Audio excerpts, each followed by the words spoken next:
Hat trick championship league শিরোপায় চোখ রেখে গতকাল রাতে আর্সেনালের মুখোমুখি হয়েছিল বার্সেলোনার মেয়েরা। টানা দুবারের চ্যাম্পিয়ন বার্সাকে এই ম্যাচেও ধরা হচ্ছিল ফেভারিট টিম হিসেবে, কিন্তু ফাইনালে বর্তমান চ্যাম্পিয়নদের স্তব্ধ করে দিয়েছে আর্সেনাল। লিসবনের ফাইনালে আর্সেনালের মেয়েদের জয় 1-0 গোলে। এই জয়ে 18 বছর পর প্রথমবারের মতো ইউরোপিয়ান ট্রফি জিতল আর্সেনাল।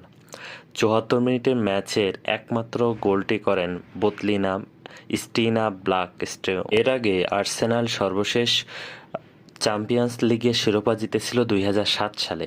সেই ম্যাচের পর ইউরোপিয়ান শ্রেষ্ঠত্বের মঞ্চে ফাইনালে উঠতে পারেনি তারা, কিন্তু 18 বছর পর দ্বিতীয়বার ফাইনালে উঠে বাজিমাত করল গানাররা। ইংল্যান্ডের ক্লাবগুলোর মধ্যে আর্সেনাল দ্বিতীয়বার চ্যাম্পিয়ন্স লিগ জয়ের গৌরব অর্জন করলেও তারা কোনো দলের শিরোপা জিততে পারেনি। অন্যদের মধ্যে চেলসি 2021 সালে ফাইনাল খেলে হেরে যায় বার্সেলোনার কাছে।